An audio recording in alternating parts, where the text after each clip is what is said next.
नमस्कार मेरे प्यारे बच्चों, कैसे आप सभी। मैं अभिषेक यादव आप सभी का अपने YouTube चैनल विवेक क्लास पे स्वागत करता हूं। देखिए, अभी दिल्ली पुलिस का नोटिफिकेशन आ चुका है एग्जाम का और उसकी वैकेंसी का भी नोटिफिकेशन आ गया है। लगभग 4,500 वैकेंसी लड़कों की है और लगभग 2600 के आसपास जो वैकेंसी हैं वो लड़कियों की वैकेंसी है। तो जी तोड़ के मेहनत करनी है आपको, जितना करा जा सकता है। यही 2 महीने हैं आपकी कामयाबी के। इन्हीं 2 महीने में, यदि ये आने वाले 2 महीने यानी जो अक्टूबर का महीना है और जो किसका ये नवंबर का महीना है, इनमें यदि आप जी तोड़ मेहनत करते हैं, जितना अभी तक आपने सीखा है पढ़ा है बस उसी का एक्सपीरियंस आपको करना है। कुछ एक्स्ट्रा नॉलेज लेने की आवश्यकता नहीं है। यदि कुछ एक्स्ट्रा आपको पढ़ना है तो वो करंट अफेयर्स पढ़ना है, बाकी क्वेश्चन पे तो आपको प्रैक्टिस ही करनी है, ठीक है। और बच्चे के सामने ये समस्या भी होती है कि हम करंट अफेयर्स कैसे पढ़ें, कहाँ से पढ़ें। तो इसी के लिए हमने एक सीरीज स्टार्ट करी करंट अफेयर्स की भी, दिल्ली पुलिस के एग्जाम के लिए। और ये सिर्फ दिल्ली पुलिस के एग्जाम के लिए नहीं है, अभी आपका जो हाल ही में जो यूपी एसआई का जो पेपर होने वाला है, उत्तर प्रदेश राज्य के अंदर जो एसआई का पेपर होने वाला है, उसके लिए भी ये क्वेश्चन मोस्ट इंपोर्टेंट है। क्योंकि करंट अफेयर्स है भाई, करंट अफेयर्स तो किसी में पूछ सकता है और कहीं से पूछ सकता है, ठीक है ना। राष्ट्रीय और अंतर्राष्ट्रीय स्तर पर दोनों स्तर पर पूछी जाती है करंट अफेयर्स, ठीक। दूसरा है, दिल्ली पुलिस के पेपर के अंदर जो करंट अफेयर्स का जो रोल होता है, कभी कभी 4 से 5 क्वेश्चन आते हैं, तो कभी कभी 15 से 20 क्वेश्चन भी आ जाते हैं। ये दिल्ली पुलिस के ऊपर डिपेंड करता है, एसएससी के ऊपर डिपेंड करता है कि वो पेपर बनाएगा कैसे, ठीक। तो आज के हमने ये सीरीज स्टार्ट करी है, ठीक है। चलिए अपनी सीरीज को हम स्टार्ट करते हैं, आगे बढ़ते हैं। जैसे कि सबसे पहला क्वेश्चन हमारा ये है। सबसे पहला क्वेश्चन क्या कह रहा है आपसे? सबसे पहला क्वेश्चन आपको ये कह रहा है कि ये बताइए कि यूक्रेन के नए प्राइम मिनिस्टर कौन बने हैं। यूक्रेन के प्राइम मिनिस्टर कौन है, ठीक है। तो ध्यान रखेंगे, हमें पता होना चाहिए कि भैया यूक्रेन के प्राइम मिनिस्टर कौन बने हैं। सबसे पहला ऑप्शन है आपका इंगा रुबियेना, दूसरा है सीपी राधाकृष्णन, तीसरा है यूलिया स्वीरिडेंको और चौथा है अजय कुमार भल्ला। ये 2 नाम तो इसमें आपको इंडियन लग रहे होंगे। ये लग नहीं रहे, मैंने रखे हैं आप जान के, ठीक है, ताकि आपको थोड़ा सा मैं एक्स्ट्रा नॉलेज भी बता के चलूं। बाकी तो जो इसमें है वो है ना। तो क्वेश्चन क्या है कि यूक्रेन के नए प्रधानमंत्री कौन बने हैं। तो ध्यान रखेंगे, यूलिया स्वीरिडेंको जो है यूक्रेन के क्या बने हैं, ये नए प्रधानमंत्री बनी है, ठीक है। कहां की बनी है? ये यूक्रेन की बनी है। इंगा रुबियेना ये कौन है भैया? ध्यान रखेंगे, ये लिथुआनिया की नई पीएम है, ठीक है। तो आपको पता होना चाहिए ये कहां की है, लिथुआनिया, ठीक है। लिथुआनिया के क्या है, ये प्राइम मिनिस्टर है, ये प्राइम मिनिस्टर है, ठीक है। लिथुआनिया पीएम है। तो ये भी अभी हाल ही में बनी है। तो आपको जरूरी नहीं है कि आपसे यूक्रेन का पूछे। यूक्रेन तो मैंने इससे लिख दिया है क्योंकि एक तो ये नए प्राइम मिनिस्टर बनी है, दूसरा रूस और यूक्रेन के बीच में क्या चल रहा है, युद्ध चल रहा है। तो यूक्रेन चर्चा का विषय बना हुआ है, तो इसलिए मैंने यहाँ पर यूक्रेन को ले लिया, ठीक है। और जो कंट्री हमारी चर्चा में होती है ज्यादातर, जरूरी नहीं है कि आपसे क्वेश्चन ये पूछेगा कि बताइए रूस का किसके साथ युद्ध चल रहा है। नहीं, वहां के प्राइम मिनिस्टर, राष्ट्रपति, इनका नाम आपसे पूछ सकता है। तो ये तो एकदम नई बनी है ना, यहाँ पर नई नियुक्त हुई है। तो ध्यान रखेंगे, यूलिया स्वीरिडेंको जो है कहाँ के, यूक्रेन के नए प्राइम मिनिस्टर बनी है। और इंगा रुबियेना ये कहाँ की है, लिथुआनिया की। सीपी राधाकृष्णन कौन है? ये नाम तो आप सभी ने सुन लिया होगा। सीपी राधाकृष्णन कौन है भैया? यानी इनका फुल नाम है चंद्रपुरम, ध्यान रखेंगे, चंद्रपुरम पुन्ना, ध्यान रखेंगे, पुन्नास्वामी, ठीक। चंद्रपुरम पुन्नास्वामी चंद्रशेखर, ये इनका क्या है बेटा, पूरा नाम है, ठीक है, चंद्रशेखर। क्योंकि इनका नाम आपसे पेपर में पूछ सकता है भैया। ये व्यक्ति भी चर्चा में, क्यों चर्चा में है? क्योंकि ये कौन बने हैं भैया, ये भारत के उपराष्ट्रपति बने हैं, ठीक है। ध्यान रखेंगे, ये कौन बने हैं, भारत के 15वें क्या बने हैं, 15वें उपराष्ट्रपति बने, ठीक है, उपराष्ट्रपति। अब जब ये भारत के 15वें उपराष्ट्रपति बने हैं तो ध्यान रखेंगे, इन्होंने किसका स्थान लिया है, इन्होंने जगदीप धनखड़ के स्थान, ठीक है, जगदीप धनखड़ का स्थान लिया है। तो आपको याद रखना है, जगदीप धनखड़ का स्थान इन्होंने क्या करा है, ग्रहण किया है, यानी इनसे पूर्व थे, स्थान ग्रहण किया है इन्होंने। जो जगदीप धनखड़ जो हमारे पूर्व उपराष्ट्रपति थे, इनके स्थान पर आज वर्तमान में जो भारत का उपराष्ट्रपति बना है वो कौन बना है, ये कौन बने हैं, ये बने हैं चंद्रपुरम पुन्नास्वामी जो है, चंद्रशेखर, ये भारत के नए क्या बने हैं, उपराष्ट्रपति बने हैं। आपको पता होना चाहिए। देखो, उपराष्ट्रपति जो होता है ये राज्यसभा का पदेन सभापति भी होता है, ध्यान रखना। उपराष्ट्रपति ये राष्ट्रपति के कार्यवाहक राष्ट्रपति के रूप में भी कार्य करता है। उपराष्ट्रपति जो होगा वही व्यक्ति राज्यसभा का सभापति भी होगा, ये बात भी आपको याद रखनी है, ठीक है। नोट करते हुए चलना कि जो व्यक्ति उपराष्ट्रपति होगा वही व्यक्ति राज्यसभा का सभापति भी होगा। और ध्यान रखना, यह व्यक्ति राज्यसभा का सभापति होने के बावजूद भी राज्यसभा का सदस्य नहीं होता है, ठीक है। ध्यान रखना, ये राज्यसभा का सदस्य नहीं होता है। एक और चीज कंफर्म कर देता हूं, राज्यसभा की यदि मैं बात ही कर रहा हूं तो ये भी नोट कर लेना कि राज्यसभा के सदस्यों का कार्यकाल 6 वर्ष का होता है, लेकिन इसका कार्यकाल 5 वर्ष का होता है, ध्यान रखना, ठीक है। इसका कार्यकाल कितने वर्ष का होता है? 5 वर्ष का होता है। ये अपना त्यागपत्र किसको देता है? राष्ट्रपति को देता है, और जब राष्ट्रपति का पद खाली होता है तो ये कार्यवाहक राष्ट्रपति के रूप में कार्य करता है, ठीक है, ध्यान रखिए। अजय कुमार भल्ला कौन बने हैं भैया? ध्यान रखिए, अजय कुमार भल्ला मणिपुर, ठीक है, मणिपुर में कहां के जो है? नागालैंड, ठीक है, मणिपुर कहां के? नागालैंड के क्या बने हैं? नागालैंड के राज्यपाल बने हैं, ठीक है, ध्यान रखेंगे, राज्यपाल। अब आप कहोगे जी गुरुजी ये बताओ कि एक ही व्यक्ति 2 राज्यों का राज्यपाल कैसे बन गया? तो ध्यान रखेंगे, भारतीय संविधान में जब 7वां संविधान संशोधन अधिनियम 1956 आया था, ठीक है, 7वां कॉन्स्टिट्यूशन अमेंडमेंट एक्ट 1956 में ये कह दिया गया था कि एक व्यक्ति एक या एक से अधिक, 2 या 2 से अधिक राज्यों का भी राज्यपाल बन सकता है।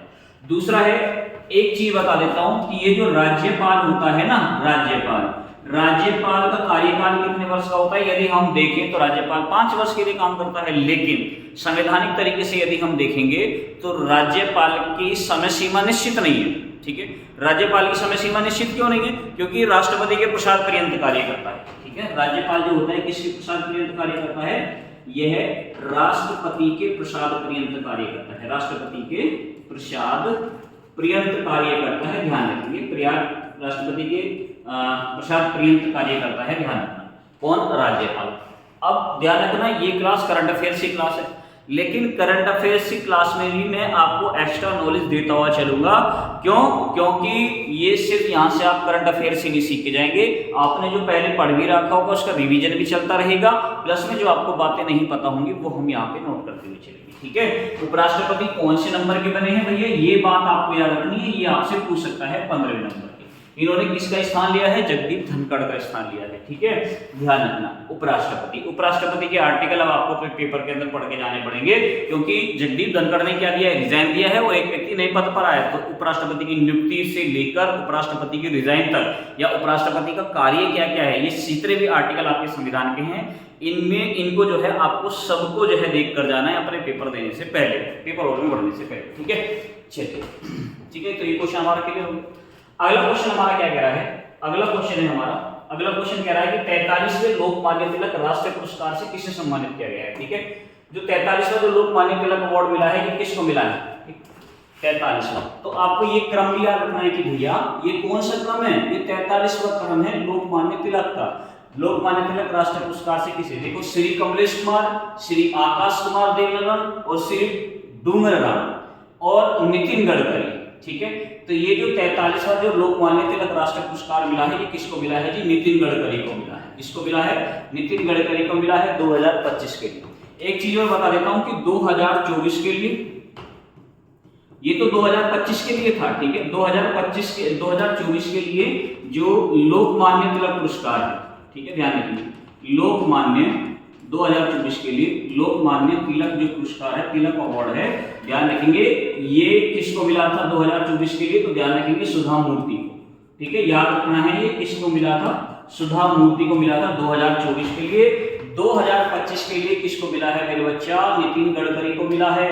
बाकी के जो 3 ऑप्शन है ये भी आपको याद रखने हैं, बाकी के 3 ऑप्शन भी आपको क्या करने हैं? याद रखने हैं। इन तीनों व्यक्तियों को एक अवार्ड दिया गया है जिसका नाम क्या है? राष्ट्रीय, ठीक है, इनको जो अवार्ड मिला है राष्ट्रीय हथकरघा, ठीक है, राष्ट्रीय हथकरघा अवार्ड मिला है इन तीनों को, ठीक है।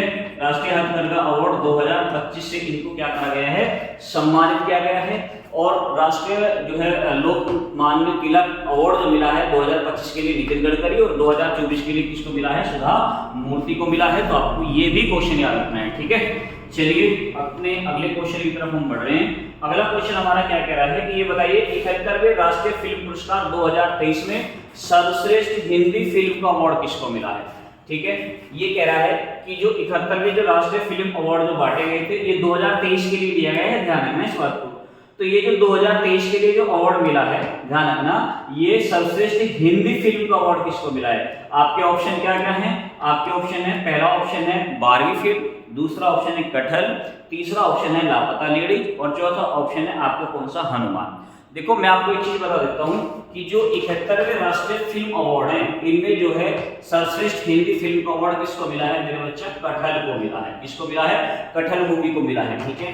बारहवीं फेल को कौन सा अवार्ड मिला है? तो बारहवीं फेल को मिला है सर्वश्रेष्ठ, ध्यान रखिए, बारहवीं फेल को कौन सा अवार्ड मिला है? सर्वश्रेष्ठ हिंदी फीचर फिल्म का अवार्ड मिला है, ठीक है, ध्यान रखिए, सर्वश्रेष्ठ हिंदी फीचर जो है फिल्म का अवार्ड मिला है, ध्यान रखिए। तो ये भी नोट करके चलना है कि इनको कौन सा अवार्ड दिया गया है, बहुत सारे बच्चे इसमें कंफ्यूज होते हैं, ठीक है। लापता लेडीज की यदि मैं बात करता हूं तो लापता लेडीज को क्या मिला है? IIFA, ध्यान रखेंगे, फिल्म अवार्ड, ठीक है, ध्यान रखिए, IIFA जो अंतरराष्ट्रीय फिल्म अवार्ड है 2025 के लिए, ध्यान रखना, 2025 के लिए सर्वश्रेष्ठ, ठीक है, 2025 के लिए सर्वश्रेष्ठ फिल्म का अवार्ड मिला है, ठीक है, सर्वश्रेष्ठ फिल्म का अवार्ड जो मिला है वो किसको मिला है? लापता लेडीज को मिला है, ध्यान रखिए, ठीक है, तो याद रखना है। हनुमान को क्या मिला है? हनुमान को 71वें राष्ट्रीय फिल्म पुरस्कार भी क्या मिला है? ध्यान रखेंगे, सर्वश्रेष्ठ, ध्यान रखेंगे, हनुमान जो फिल्म है, हनुमान भगवान की बात नहीं कर रहा मैं, हनुमान फिल्म की बात कर रहा हूँ, सर्वश्रेष्ठ एनिमेशन फिल्म, ध्यान रखेंगे, सर्वश्रेष्ठ एनिमेशन फिल्म का अवार्ड मिला है, ठीक है, ध्यान रखेंगे, एनिमेशन फिल्म अवार्ड जो मिला है ये किसको मिला है? हनुमान मूवी को मिला है। अब ये जो 71वें राष्ट्रीय फिल्म पुरस्कार 2023 जो दिए गए हैं, इसमें सर्वश्रेष्ठ अभिनेता कौन है? ठीक है, आपको पता होना चाहिए कि भैया सर्वश्रेष्ठ अभिनेता कौन है, तो मैं आपको ये भी चीज बता देता हूँ। इसमें जो सर्वश्रेष्ठ अभिनेता का अवार्ड मिला है, ठीक है, सर्वश्रेष्ठ अभिनेता, तो ध्यान रखेंगे, जो सर्वश्रेष्ठ अभिनेता का अवार्ड मिला है 2 व्यक्तियों को मिला है, एक को मिला है शाहरुख खान, ध्यान रखेंगे, शाहरुख खान को मिला है, ठीक है, शाहरुख खान, ठीक है, शाहरुख खान को मिला है, ध्यान रखेंगे, शाहरुख खान को मिला है, और एक किसको मिला है? एक मिला है विक्रांत मैसी, किसको मिला है मेरे बच्चा? विक्रांत मैसी को मिला है। तो ये इन दोनों को जो है ये अवार्ड दिया गया है। अच्छा जी, विक्रांत मैसी को मिला है, शाहरुख खान को मिला है, तो शाहरुख खान को कौन सी फिल्म के लिए मिला है? ध्यान रखिए, इनको मिला है कि जवान मूवी के लिए, कौन सी मूवी के लिए? जवान मूवी के लिए, और इनको कौन सी मूवी के लिए? 12वीं फेल के लिए मिला है, ठीक है, 12वीं फेल बड़ी ही प्यारी मूवी है, देखना, इससे मोटिवेशन मिलेगा आपको, ठीक है, जाकर देखना है 12वीं फेल, ठीक है, ध्यान। तो सर्वश्रेष्ठ अभिनेता शाहरुख खान है और कौन है? विक्रांत मैसी, ठीक है, तो आपको ये चीज भी याद रखनी है। दूसरा है सर्वश्रेष्ठ, यदि मैं निर्देशक की बात करता हूं, यदि आपसे क्वेश्चन पूछा जाए कि भैया ये बताओ सर्वश्रेष्ठ निर्देशक कौन था, क्योंकि सर्वश्रेष्ठ निर्देशक भी पूछ लेता है, आज के समय में तो कुछ नहीं पता एग्जाम में क्या पूछ ले, ठीक है, सर्वश्रेष्ठ निर्देशक, सर्वश्रेष्ठ निर्देशक का जो अवार्ड मिला है वो किसको मिला है? ध्यान रखेंगे,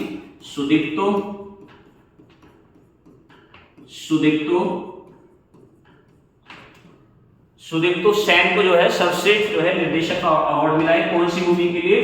तो ध्यान रखिए, द केरल स्टोरी के लिए मिला है। किसके लिए मिला है? द केरल जो है स्टोरी के लिए इनको ये अवार्ड दिया गया है, तो आपको ये याद रखना है। सर्वश्रेष्ठ निर्देशक अवार्ड किसको मिला है? सुदीप्तो सेन को मिला है, द केरला स्टोरी। तो ये याद रखना है। कटहल को 71वें राष्ट्रीय फिल्म अवार्ड 2023 से सम्मानित किया गया है। इसमें 12th फिल्म जो है ये सर्वश्रेष्ठ हिंदी फीचर फिल्म का अवार्ड मिला है। लापता लेडीज को IIFA 2025 के लिए सर्वश्रेष्ठ फिल्म का अवार्ड मिला है। हनुमान को सर्वश्रेष्ठ एनिमेशन फिल्म का अवार्ड मिला है। इसमें सर्वश्रेष्ठ अभिनेता का अवार्ड शाहरुख खान और किसको? विक्रांत मैसी को दिया गया है। शाहरुख खान को जवान मूवी के लिए और विक्रांत को 12वीं फेल के लिए दिया गया है। सर्वश्रेष्ठ निर्देशक का अवार्ड सुदीप्तो सेन को मिला है द केरल स्टोरी के लिए। ठीक है, नोट करना बहुत बेहतर तरीके से, सारे क्वेश्चन मोस्ट इंपोर्टेंट है बेटा आपके एग्जाम के लिए। चलिए अगला क्वेश्चन हमारा क्या कह रहा है? अगला क्वेश्चन हमारा कह रहा है कि बताइए मिस यूनिवर्स इंडिया 2024 की विजेता, सॉरी 2025 की विजेता हूं। ठीक है, तो आपसे क्या क्वेश्चन पूछ रहा है? मिस यूनिवर्स 2025 आपको बतानी है कि भैया कौन बनी। ठीक है, इसमें ऑप्शन में आपको दे रखा है, ऑप्शन क्या क्या है आपका? ऑप्शन आपको कौन कौन से दे रखे हैं? आपको पहला ऑप्शन दे रखा है तानिया शर्मा, दूसरा ऑप्शन है महक डिंगरा, सी ऑप्शन है दीपिका कुमारी और चौथा ऑप्शन है आपका मनिका विश्वकर्मा। तो ध्यान रखिए कि मिस यूनिवर्स इंडिया 2025 का जो खिताब जीता है वो किसने जीता है? मनिका विश्वकर्मा ने जीता है। और ये कौन से राज्य से बिलोंग करती है? राजस्थान से। ठीक है, ये राजस्थान से बिलोंग करती है, ध्यान रखिए।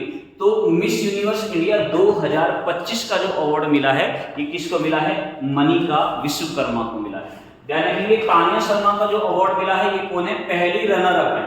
ठीक है, इन्हें पहली रनर अप का अवार्ड मिला है। तो ध्यान रखेंगे इन्हें पहली रनर अप का अवार्ड मिला है। और ये कहां से बिलोंग कर रही हैं? ये जो है हरियाणा यूपी से बिलोंग कर रही है। कहां से? यूपी से। महक डिंगरा का जो अवार्ड मिला है, ध्यान रखेंगे इनको दूसरी रनर अप का अवार्ड मिला है। ठीक है, इनको दूसरी रनर अप का अवार्ड मिला है और ये हरियाणा से बिलोंग करती हैं। तो आपको ये पता रखना है कि किसको कौन से अवार्ड से सम्मानित क्या है, ठीक है। ध्यान रखिए, यदि आपसे क्वेश्चन पूछे कि मिस यूनिवर्स इंडिया 2024 बता दो जी कौन है, ठीक है। यदि आपसे क्वेश्चन पूछा जाए कि भैया ये बताओ कि मिस इंडिया यूनिवर्स, ठीक है, मिस इंडिया यूनिवर्स जो है 2024 बता दो कौन है। तो ध्यान रखेंगे मिस इंडिया यूनिवर्स 2024 कौन है मेरे बच्चा, रिया सिंघा जो है, ध्यान रखेंगे रिया सिंघा मिस यूनिवर्स 2024 है। आपको ये नाम भी याद रखना है, रिया सिंघा मिस इंडिया यूनिवर्स 2024 रिया सिंघा। और 2025 के लिए मनिका विश्वकर्मा राजस्थान से बिलोंग करती हैं, ठीक है। दीपिका कुमारी कौन है, ध्यान रखेंगे दीपिका कुमारी एक तीरंदाजी हैं और इनको जो है पॉलीग्रास मैजिक सिल्क अवार्ड से सम्मानित किया गया है।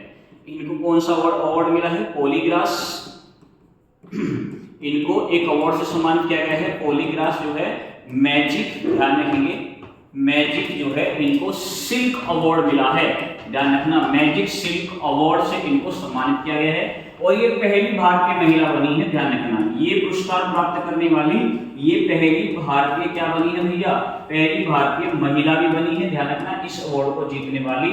और ये कौन सी खेल से जुड़ी है भैया, तीरंदाजी से जुड़ी है। किससे जुड़ी है, ये तीरंदाजी से जुड़ी है। तो आपको याद रखनी है ये सारी चीज। मोस्ट टॉपिक है, सारे के सारे क्वेश्चन हमारे बेस्ट हैं, ठीक है। इनको बहुत अच्छी तरीके से आपको पढ़ना है। चलिए अगला क्वेश्चन हमारा क्या कह रहा है, अगला क्वेश्चन हमारा कह रहा है कि अंतर्राष्ट्रीय युवा दिवस कब मनाया जाता है। काफी चर्चा में है, क्योंकि जब से भारत सरकार या फिर हम वैश्विक स्तर पर देखें कि जो हमने जो सतत विकास का लक्ष्य रखा है, जिसके एजेंडे को 2030 तक जो है हमें कंप्लीट करना है, इसमें जो है हमने जो है कुछ लक्ष्य टारगेट किए हैं, 17 टारगेट हैं जिन्हें हमें जो है 2030 तक कंप्लीट करने का हमारा लक्ष्य है, पूरे विश्व का लक्ष्य है।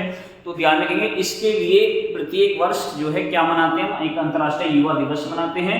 मनाते कब है, बहुत सारे बच्चे अंतर्राष्ट्रीय युवा दिवस और राष्ट्रीय युवा दिवस में कंफ्यूज हो जाते हैं।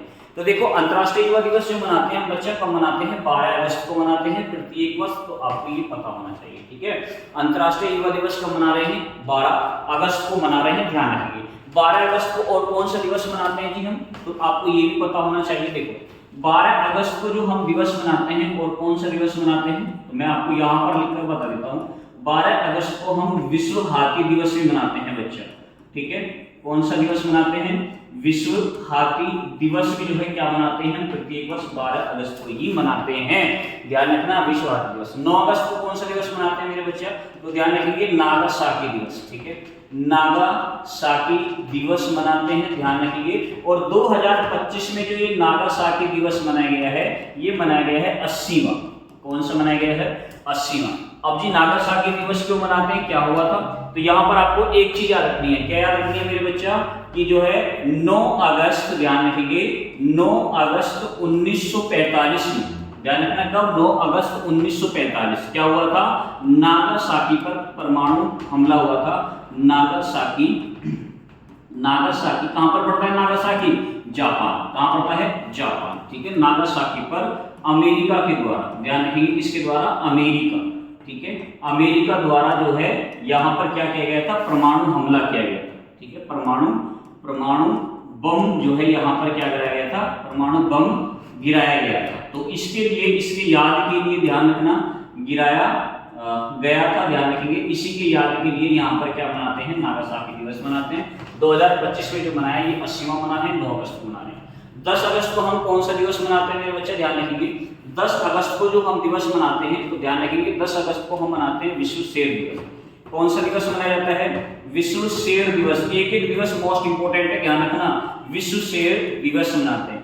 अब ये जो विश्व शेर दिवस जो हमने 2025 जो होस्ट किया है, ध्यान रखेंगे 2025 जो हमने होस्ट किया है, तो 2025 विश्व शेर दिवस कहां पर जो है, बरदा, ध्यान रखेंगे कहां पर, बरदा वन्य जीव अभयारण्य, बरदा वन्य जीव अभयारण्य में जो है, ध्यान रखेंगे इसको जो है हमने क्या गया है, में मनाया गया है या इसमें होस्ट किया गया है, ठीक है, में मनाया गया है। अब आपको ये पता होना चाहिए कि भैया ये बता दो कि गुरुजी ये बरदा वन्य जीव अभयारण्य है कहाँ, तो ध्यान रखेंगे मेरे बच्चा ये जो अभयारण्य है ये कहाँ पर है, गुजरात राज्य के अंदर है। कहाँ पर ये, गुजरात राज्य के अंदर है। यानी इसको जो होस्ट किया है वो कौन से देश ने किया है, भारत ने। और भारत में कहाँ पर हुआ है, विश्व शेर दिवस को होस्ट किया गया है बरदा वाइल्ड लाइफ सेंचुरी, गुजरात राज्य के अंदर इसको होस्ट किया गया है। 10 अगस्त को प्रत्येक वर्ष हम क्या मनाते हैं, विश्व शेर दिवस मनाते हैं। क्या हम 10 अगस्त को और भी कोई सा दिवस मनाते हैं? तो बच्चा आपको याद रखना है जो है 10 अगस्त को ही हम और कौन सा दिवस भी मनाते हैं? तो ध्यान रखेंगे बच्चा 10 अगस्त को हम और दिवस मनाते हैं, कौन सा? विश्व जैव ईंधन दिवस भी कब मनाते हैं? विश्व जैव ईंधन जो दिवस है वो भी हम कब मनाते हैं मेरे बच्चा? 10 जो है अगस्त को ही मनाते हैं। 13 अगस्त को कौन सा दिवस मनाया जाता है? ध्यान रखेंगे विश्व अंग दिवस मनाते हैं। ठीक है, ध्यान रखेंगे विश्व अंग जो है अंगदान दिवस जो है क्या मनाए जाते हैं? अंग दिवस जो मनाया जाता है वो कब मनाया जाता है? अंगदान दिवस। ये कब मनाते हैं भैया? जो है अंगदान दिवस जो मनाया जाता है वो कब मनाते हैं? हम 13 अगस्त को मनाते हैं। तो ये सारी चीजें मोस्ट इंपोर्टेंट है। ठीक है, चलिए हम अपने अगले क्वेश्चन की तरफ बढ़ रहे हैं। अगला क्वेश्चन हमारा क्या कह रहा है? अगला क्वेश्चन कह रहा है कि विश्व का पहला दुर्लभ रक्त समूह, ध्यान रखना मोस्ट इंपोर्टेंट है, ये एक ब्लड ग्रुप है जो कि किससे संबंधित है? ये कौन सा ग्रुप था? ओ ग्रुप था। ठीक है, कौन सा ग्रुप था? ये ब्लड ग्रुप, जो ब्लड ग्रुप था ये ओ था और इसका RH जो फैक्टर था वो क्या था? प्लस था, ना कि माइनस। ध्यान रखना इसमें क्या है कि किस राज्य से प्राप्त किया गया, ये इसको नाम दिया है ब्लड ग्रुप को, और ये विश्व का सबसे दुर्लभ ब्लड है। ध्यान रखना इस बात को। ये कौन से राज्य से प्राप्त किया गया है? तो एक 38 वर्षीय महिला थी, कर्नाटक राज्य के अंदर रहने वाली ये महिला है। तो जब इनके ब्लड की जांच कराएगी तो पहले तो बेंगलोर की लैब में इसकी जांच हुई, फिर ये ब्रिटेन के अंदर भेजा गया। जब ब्रिटेन की लैब में इसकी जांच हुई तो ब्रिटेन में इसको नाम दिया गया है क्योंकि ये अपने ही ग्रुप से मेल भी नहीं खाता है। ठीक है, ध्यान रखना ये उसके साथ मेल ही नहीं खा रहा था। तो इसका जो है इसे सबसे दुर्लभ जो है ब्लड माना गया है और इसका नाम क्या रखा है? क्रिक। और ये कौन से राज्य से प्राप्त हुआ है? कर्नाटक राज्य से प्राप्त हुआ है। आपको याद रखना है ये जो नाम है ना ये मोस्ट इंपोर्टेंट है, ये नाम ही आपको याद रखना है। ठीक है, कौन से राज्य से? कर्नाटक राज्य से। ठीक है, ध्यान रखना। अगला क्वेश्चन क्या कह रहा है? अगला क्वेश्चन कह रहा है कि भारतीय प्राणी सर्वेक्षण द्वारा पिराटूला, भारतीय प्राणी सर्वेक्षण के द्वारा पिराटूला एक्यूमिनाटा, ठीक है, ये नाम याद रखना है, एक्यूमिनाटा नामक नई प्रजाति की खोज की गई है। ये किससे संबंधित है?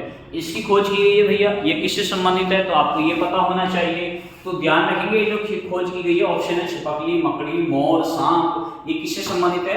ये मकड़ी से संबंधित है। किससे संबंधित है? मकड़ी से। इसका आंसर क्या हो जाएगा? मकड़ी हो जाएगा। ठीक है, क्या हो जाएगा इसका आंसर? मकड़ी हो जाएगा। ये किससे संबंधित है? पिराटूला वंश की एक ये प्रजाति है जिसका नाम क्या है? पिराटूला एक्यूमिनाटा। ठीक है, ध्यान रखना ये नाम आपको याद रखना है। जब भी हम किसी जीव की, किसी कीट की नई प्रजाति को हम खोजते हैं तो ध्यान रखना आपसे क्वेश्चन पूछ जाता है। कभी कभी तो एग्जामिनर ऐसे भी क्वेश्चन पूछ लेता है कि बताइए ऐसा कौन सा जीव है या कौन सा ऐसा कीट है जो है जो है संभोग करने के बाद जिसमें जो मादा होती है वो क्या कर देती है? नर की हत्या कर देती है। ठीक है, ध्यान रखना। तो ये मकड़ी ही होती है जिसमें संभोग करने के बाद मादा क्या कर देती है? नर की हत्या कर देती है। एक और चीज बता देता हूँ, ये प्रजाति चर्चा में क्यों है? क्योंकि ये प्रजाति चर्चा में इसलिए क्योंकि ये प्रजाति जाल नहीं बुनती है, सीधा शिकार करती है। ठीक है, ध्यान रखना ये प्रजाति क्या करती है? यह प्रजाति जाल ना बुनकर सीधा क्या करती है? शिकार करती है। तो इसीलिए काफी चर्चा में है, ध्यान रखना। ठीक है, इसे हमने क्या बोला है? ब्लू स्पैडर बोला है। ठीक है, चलिए अगला क्वेश्चन हमारा क्या कह रहा है? क्वेश्चन नंबर 8, भारत में एशिया की सबसे लंबी मालगाड़ी का सफलतापूर्वक ट्रायल किया गया है, क्या नाम? क्वेश्चन नंबर 8 है, ये कह रहा है कि भारत एवं एशिया की सबसे लंबी मालगाड़ी का सफलतापूर्वक ट्रायल किया गया है, क्या नाम है? विवेक एक्सप्रेस, रुद्रस्त्र, निसार और इंद्र। इनमें से आपको नाम बताना है। देखो विवेक एक्सप्रेस की मैं बात बता देता हूं, यह है, ध्यान रखना, यह है भारत की सबसे लंबी दूरी तय करने वाली एक्सप्रेस है। सबसे लंबी, ध्यान रखना, सबसे जो है लंबी दूरी तय करने वाली क्या है? ये लंबी दूरी तय करने वाली एक्सप्रेस है। ध्यान रखना, लंबी दूरी तय करने वाली ये क्या है? वाली ये एक्सप्रेस है, ध्यान रखना, भारत की। ठीक है, और ये भैया कहां से कहां तक चलती है? तो एक और चीज बता देता हूं, यह चलती है कहां से? यह चलती है डिब्रूगढ़ से। कहां से चलती है? यह चलती है डिब्रूगढ़ से। कहां तक चलती है? ये कन्याकुमारी तक चलती है। कहां तक चलती है? कन्याकुमारी तक चलती है। ये भारत की एक ऐसी ट्रेन है जो सबसे लंबी दूरी तय करती है। कितने किलोमीटर की? 4200 किलोमीटर की दूरी तय करती है। डिब्रूगढ़ कौन से राज्य से है? ध्यान रखना, असम राज्य में। कहां से चलती है? असम राज्य से चलती है। और कहां तक चलती है मेरे बच्चा? ध्यान रखेंगे, तमिलनाडु तक। कहां तक चलती है? ये तमिलनाडु तक चलती है, आपको पता होना चाहिए। ठीक है, ध्यान रखना। दूसरा है, इसमें आपको ऑप्शन दिए गए रुद्रस्त्र, तो यही ट्रेन है भारत की जो है, क्या है ये? भारत की जो है ये एशिया की भी सबसे लंबी मालगाड़ी है। ठीक है, इसका अभी हाल ही में ट्रायल किया गया है। अब मैं आपको बता देता हूं कि भैया ये सबसे लंबी मालगाड़ी है, तो इसकी लंबाई कितनी है, तो मैं आपको बता देता हूं इसकी लंबाई भी आपको पता होना चाहिए, लगभग 4.5 किलोमीटर। तो इसकी लंबाई है, ध्यान रखना ये मालगाड़ी है, इसकी जो लंबाई है टोटल कितनी है, लगभग 4.5 किलोमीटर तो इसकी लंबाई है। और ये इसने कौन सी स्पीड से इस यात्रा को कवर किया है, जो अभी हाल ही में इसका ट्रायल हुआ है, लगभग 40 से 45 किलोमीटर प्रति घंटा की औसतन से ये चली है। अब ये कहां से कहां तक चली है, तो ध्यान रखिए कहां से कहां तक चली है ये भी आपको पता होना चाहिए। तो ये जो ट्रायल किया गया है हमने कहां से कहां तक किया है, गंज ख्वाजा, ठीक है। ये कहां से कहां चली, तो मैं आपको बता देता हूं इसका जो ट्रायल हुआ है ये कहां से हुआ है, गंज ख्वाजा रेलवे स्टेशन, ठीक है, ध्यान रखना गंज ख्वाजा रेलवे स्टेशन से ये कहां तक चली है, ये चली है बच्चा गढ़वा रेलवे स्टेशन तक इसका ट्रायल हुआ।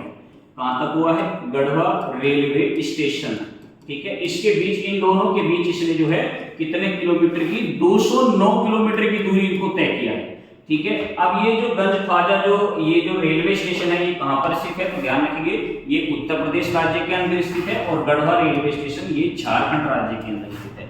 ये कहां पर है, झारखंड राज्य के अंदर स्थित है। लगभग 209 किलोमीटर की दूरी को इसने क्या कहा है, कवर किया है, ध्यान रखना। अब ये जो निसार है, ठीक है, ये निसार के बारे में बता देता हूं। निसार क्या है, निसार ध्यान रखिए, निसार एक जो है उपग्रह है, एक सैटेलाइट है, ध्यान रखना। निसार क्या है, एक उपग्रह, किसका, नासा और किसका प्लस इसरो का।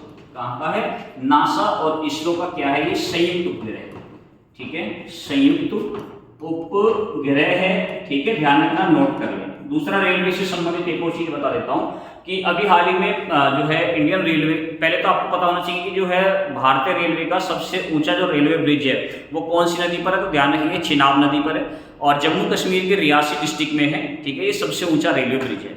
दूसरा, अभी जो आपका हाल ही में चर्चा में क्वेश्चन है, जो मैंने यहाँ पर ये तमिलनाडु लिखा है, तो ध्यान रखना अभी तमिलनाडु में जो रामेश्वरम, जो पंबन आइलैंड है, यहाँ पर भारत का सबसे पहला लिफ्ट ब्रिज बना है, ध्यान रखना। भारत का सबसे पहला लिफ्ट ब्रिज बनकर जो रेलवे ब्रिज है यहाँ पर ये बनकर क्या हो गया, कंप्लीट हो गया है, इसका ट्रायल किया गया है, ध्यान रखना ये काफी चर्चा में इस समय बना हुआ है, ठीक है। इसमें मैंने इसरो नाम लिखा है, तो आपके लिए क्वेश्चन में यहाँ पर छोड़ रहा हूँ, आपको कमेंट करके बताना है कि इसरो के वर्तमान में अध्यक्ष कौन है और इसरो का हेडक्वार्टर कहाँ है, ठीक है। बाकी इसरो की कहानी तो हम नेक्स्ट क्वेश्चन में पढ़ते ही रहेंगे आगे। अगला क्वेश्चन कह रहा है कि भारतीय सेना ने, देखो मोस्ट इंपोर्टेंट क्वेश्चन है, ठीक है। क्वेश्चन क्या कह रहा है, क्वेश्चन कह रहा है भारतीय सेना ने 28 जुलाई 2025 को सीआरपीएफ और जम्मू कश्मीर पुलिस के साथ मिलकर डाचीगम राष्ट्रीय उद्यान, मोस्ट इंपोर्टेंट है, पूछा जाता है कि डाचीगम नेशनल पार्क कहां पर स्थित है, तो डाचीगम जो नेशनल पार्क है ये जम्मू कश्मीर में स्थित है। और ध्यान रखेंगे इसी डाचीगम नेशनल पार्क में क्या पाया जाता है भैया, ध्यान रखेंगे इसी में पाया जाता है हंगल, क्या पाया जाता है, हंगल पाया जाता है। हंगल क्या है, हंगल एक कश्मीरी स्टेग है, ठीक है, ध्यान रखना। यहाँ पर क्या पाया जाता है, आपको देखने को मिलेगा, यहाँ पर देखने को मिलेगा आपको कश्मीरी स्टेग, ठीक है, ध्यान रखिए कश्मीरी हिरण आपको यहाँ पर देखने को मिलेगा। ये पूछा जाता है आपसे कश्मीरी हिरण कहां पर देखने को मिलता है। इसके पास दारा क्षेत्र में क्या हुआ है, एक आतंकवादी रोधी अभियान शुरू किया गया था, इसको हमने क्या नाम दिया है, मोस्ट इंपोर्टेंट है, इसका नाम आपसे पूछा है। ऑप्शन है operation Brahma, operation Mahadev, mission Sudarshan चक्र और समन्वय शक्ति। तो ध्यान रखिए, आपकी जानकारी के लिए बता देता हूं कि ऑपरेशन ब्रह्मा हमने कहां, कौन सी कंट्री के लिए चलाया था, ये म्यांमार के लिए चला था, ठीक है। ऑपरेशन ब्रह्मा कौन से देश के लिए है, म्यांमार के लिए है। म्यांमार में जब भूकंप आया था, थाईलैंड म्यांमार में जब भूकंप आया था, तो लोगों को यहाँ पर बचाने के लिए एक ऑपरेशन चलाया गया था जिसका नाम क्या था, ऑपरेशन ब्रह्मा। इसके बाद जो आपको ऑप्शन दिया हुआ है ऑपरेशन महादेव, तो इस ऑपरेशन का नाम ही क्या है, ऑपरेशन महादेव है। यही हमारा क्या हो जाएगा बच्चा, सही आंसर हो जाएगा, यही हमारा राइट आंसर है। मिशन सुदर्शन चक्र की यदि मैं बात करूं तो इसकी अभी हाल ही में घोषणा की थी, कब, 79, अभी जो हमने क्या मनाया है, 79वां क्या मनाया है, स्वतंत्रता दिवस मनाया है, ठीक है, ध्यान रखेंगे। स्वतंत्रता जो दिवस मनाया गया था, दिवस पर ध्यान रखेंगे पीएम मोदी ने क्या करा था, पीएम मोदी जी ने, तो ध्यान रखेंगे कहां से, दिल्ली लाल किले से, ठीक है, दिल्ली लाल किले से जो है, दिल्ली लाल किले से इस मिशन की क्या करी थी, घोषणा की थी, किले से जो है क्या करी थी, घोषणा की थी प्रधानमंत्री नरेंद्र मोदी जी, ठीक है। अब इसमें एक ऑप्शन आपको दिया हुआ है समन्वय शक्ति। अब भैया ये समन्वय शक्ति कहां पर चलाया गया था, तो ध्यान रखिए समन्वय शक्ति जो चला था ये कहां पर चला है, ये असम में चला है। और असम में कहां पर चला है, तिनसुकिया में। कहां पर चला है ये, तिनसुकिया में चला है, ध्यान रखेंगे, असम के तिनसुकिया में, वहां की लोकल पुलिस, ध्यान रखेंगे, और भारतीय सेना और खुफिया एजेंसी, इन सभी के साथ मिलकर यहाँ पर ये इस ऑपरेशन को चलाया गया था, समन्वय शक्ति। तो ये याद कर लेना, नोट कर लेना। आपके लिए मैं यहाँ पर एक क्वेश्चन छोड़ रहा हूँ कि ये अब आपको यहाँ से मेरे को क्वेश्चन बताना है कि ऑपरेशन गंगा हमने कहाँ के लिए चलाया था। तो ये आपके लिए क्वेश्चन है भैया कि बताओ ऑपरेशन जो गंगा चला था, ऑपरेशन गंगा, ठीक है, ये आपके लिए क्वेश्चन है, ठीक है। ऑपरेशन गंगा हमने जो चलाया था ये कहां के लिए चलाया था, ये क्वेश्चन आपके लिए, ठीक है। अगला क्वेश्चन हमारा क्या कह रहा है, अगला क्वेश्चन, और आज की सीरीज का हमारा ये लास्ट क्वेश्चन है, क्योंकि ये 10 क्वेश्चन की ही हमारी सीरीज है और डेली हमारी सीरीज 10 क्वेश्चन की ही चलेगी, प्रैक्टिस जो हमारे रहेंगे, ठीक है। क्वेश्चन कह रहा है कि अंतरराष्ट्रीय शतरंज महासंघ फिडे विश्व कप 2025 का आयोजन कहां पर किया गया है? ऑप्शन है सऊदी अरब, ब्रिटेन, जॉर्जिया, भारत। तो ध्यान रखेंगे ये किया जाएगा कहां पर किया जाएगा मेरे बच्चा, ये किया जाएगा कहां पर, भारत में किया जाएगा, और भारत में कहां पर किया जाएगा, गोवा में। कहां पर किया जाएगा? भारत में गोवा में इसका आयोजित होगा, ठीक है। और ये जो सऊदी अरब है, ध्यान रखेंगे, पहला यहां पर क्या हुआ है, पहला शतरंज ई स्पोर्ट्स, ध्यान रखना, पहला शतरंज ई स्पोर्ट्स जो है यहां पर क्या हुआ है, ये ई स्पोर्ट्स, ठीक है, 2025 का आयोजन हुआ था, ध्यान रखना, ई स्पोर्ट्स, ठीक है, आयोजन 2025 का जो हुआ था, ठीक है, ध्यान रखना, ये पहला ई स्पोर्ट्स है, ध्यान रखना, ये चीज आपको याद रखनी। दूसरा, इसमें आपको ऑप्शन दे रखा है जॉर्जिया में क्या हुआ था बच्चा, तो आपको मैं बता देता हूं जॉर्जिया में क्या हुआ था। जॉर्जिया में हुआ है, यहां पर जो है क्या हुआ है, विश्व महिला शतरंज चैंपियनशिप हुआ है, ठीक है, ध्यान रखेंगे। तो ध्यान रखेंगे यहां पर क्या हुआ था, महिला विश्व चेस, ध्यान रखेंगे, विश्व चेस चैंपियनशिप 2025, ठीक है, चैंपियनशिप 2025 का आयोजन यहां पर किया गया है। तो आपको एक और चीज बता देता हूं, जो विश्व चेस चैंपियनशिप 2025 जॉर्जिया में हुआ है, और महिला विश्व चेस चैंपियनशिप 2025 कौन बनी है, तो ये आपको याद रखना है। तो ध्यान रखेंगे कौन बनी है भैया, दिव्या देशमुख जो है क्या बनी है, दिव्या देशमुख कौन से नंबर की बनी है भैया, तो ध्यान रखेंगे 88वीं क्या बनी है, ये ग्रैंड मास्टर बनी है, ध्यान रखना, 88वीं ग्रैंड मास्टर्स जो है क्या करी है, ये मास्टर्स बनी है। तो ये आपको पता रहना चाहिए कि 88वीं ग्रैंड मास्टर्स कौन बनी है, दिव्या देशमुख बनी है, जिन्हें महिला विश्व चेस चैंपियनशिप 2025 के लिए क्या करा गया है, इन्हें चुना गया है, ठीक है। यदि मैं बात करता हूं सभी की, टोटल की, तो कौन से नंबर की, 88वीं की। यदि मैं महिला की बात करता हूं, भारत में महिला की बात करता हूं, तो ध्यान रखेंगे भारत में कौन से नंबर की महिला बनी है, तो ध्यान रखेंगे ये आपको पता होना चाहिए। तो ये 4th जो है क्या बनी है, 4th जो है भारतीय महिला ग्रैंड मास्टर बनी है, क्या बनी है, ये 4th जो है क्या बनी है, भारतीय महिला ग्रैंड मास्टर बनी है, ठीक है, दिव्या देशमुख, ठीक। यहां से मैं लिख देता हूं चेस चैंपियनशिप, ठीक है, चेस चैंपियनशिप, और शतरंज ई स्पोर्ट्स थोड़ा सा मिट गया था ये, ठीक है। तो ये जो दिव्या देशमुख है, ध्यान रखेंगे ये क्या बनी है भैया, यदि मैं भारत की बात करता हूं तो ध्यान रखेंगे 4th भारतीय महिला, ध्यान रखेंगे 4th भारतीय महिला, ध्यान रखना क्या बनी है, ये ग्रैंड मास्टर बनी है। अजी गुरुजी ये बताओ कि जब ये 4th बनी है तो कोई ना कोई तो पहली भी रही होगी, तो ध्यान रखेंगे पहली भारतीय महिला जो ग्रैंड मास्टर हैं, पहली भारतीय महिला जो ग्रैंड मास्टर हैं, तो ध्यान रखेंगे पहली भारतीय महिला ग्रैंड मास्टर्स जो बनी थी, ये कौन बनी थी मेरे बच्चा, इनका नाम आपको याद रखना है, इनका नाम है विजया लक्ष्मी, ध्यान रखेंगे इनका नाम क्या है, विजया लक्ष्मी जो है क्या बनी थी, ये जो है पहली ग्रैंड मास्टर बनी थी, भारत की पहली महिला ग्रैंड मास्टर हैं। ये कब बनी थी, 2001 में बनी थी, ठीक है, ध्यान रखेंगे 2001 एक में बनी थी, ये चौथे नंबर की बनी है। यदि हम क्रम से देखें दिव्या देशमुख को, वैसे भारत में कौन से नंबर की ग्रैंड मास्टर बनी है? 88वीं ग्रैंड मास्टर बनी है। ठीक है, जब ये 88वीं बनी है तो आपको 87वां भी पता होना चाहिए। ठीक है, सॉरी 89वां। ठीक है, 89वां ग्रैंड मास्टर कौन है? ठीक है, आपको ये भी पता होना चाहिए 89वां ग्रैंड मास्टर जो है ये मास्टर्स कौन बना है, और आपको पता होना चाहिए कि 87वां ग्रैंड मास्टर भी एक पहले का एक बात है। ठीक है, 87वां ग्रैंड मास्टर भी आपको पता होना चाहिए कि कौन बना है। ठीक है, तो ये दोनों नाम आपको पता होने चाहिए। ठीक, तो ये देखो जो 89वां जो बना है ये कौन बना है? रोहित कृष्ण एस बना है। कौन बना है? ये जो बना है ये 89वां जो बना है ये कौन बना है? रोहित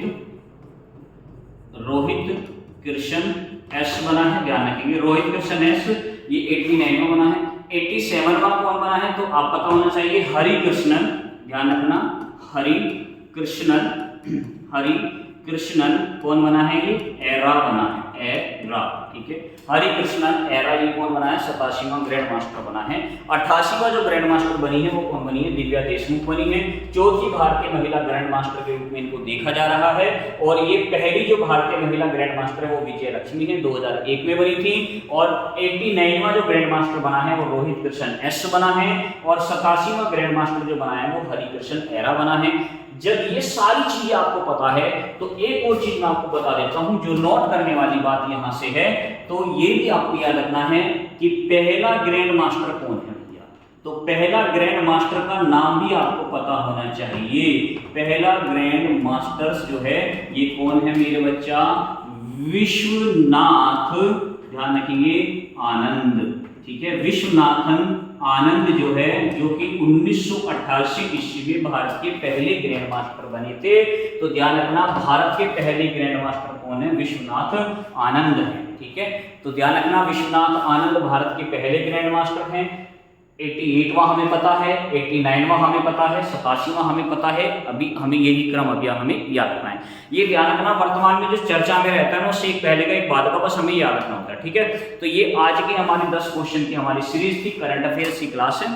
तो देखो ये जो यहाँ पर मैंने क्वेश्चन लिए हैं ये क्वेश्चन सारे हमारे बेस्ट हैं आने वाले एग्जाम के लिए। इन क्वेश्चन की आपको बेहतर तरीके से प्रैक्टिस करनी है, इनको नोट करते हुए चलना है, लिखते हुए चलना है। सारे ही क्वेश्चन हमारे बेस्ट हैं। और एक और चीज़ मैं आपको बता देता हूँ कि एक और सीरीज हमारी चल रही है जिसमें हमने आने वाले आपके एग्जाम, चाहे वो दिल्ली पुलिस का एग्जाम है, चाहे वो उत्तर प्रदेश राज्य SI का पेपर है, आपका दरोगा का पेपर है, चाहे वो आपका CHSL का पेपर है, क्योंकि SSC पैटर्न पे जो क्वेश्चन बना रही है उसी पैटर्न के हिसाब से मैंने क्या रखे हैं क्वेश्चन की एक सीरीज स्टार्ट की है जिसमें मिक्स क्वेश्चन है। ठीक है, उसमें हम प्रैक्टिस कर रहे हैं और उसमें भी हम 15 से 20 क्वेश्चन लेकर आते हैं। जैसे कि अभी पहला प्रैक्टिस आया था उसमें 15 क्वेश्चन थे, दूसरा प्रैक्टिस भी आ गया 15 क्वेश्चन है। ठीक है, तो 15-15 क्वेश्चन की लगातार हमारी ये सीरीज चल रही है।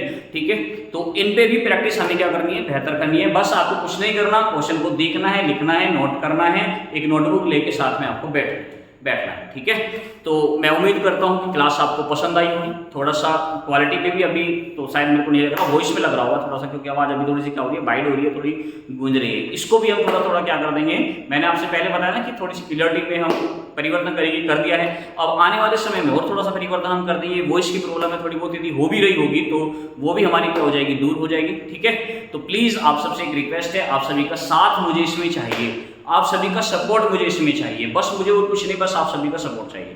ठीक है, आप सभी का सपोर्ट बस इतना चाहिए कि चैनल को सब्सक्राइब करो और चैनल को शेयर करो दोस्तों के पास, जितने भी आपके मित्र हैं, दोस्त हैं जो कंपटीशन की तैयारी कर रहे हैं, जो सीरियस बच्चा है जो तैयारी कर रहा है। ठीक है, यदि सीरियस समय तो सीरियस आपको भी होना पड़ेगा। जब तक आप सीरियस नहीं होंगे सिलेक्शन नहीं होगा। हमारे सीरियस होने से कोई फर्क नहीं पड़ता। ठीक है, सीरियस आपको होना पड़ेगा। ठीक, चलिए फिर मुलाकात करते हैं आपसे, तब तक के लिए नमस्कार, जय हिंद, जय भारत।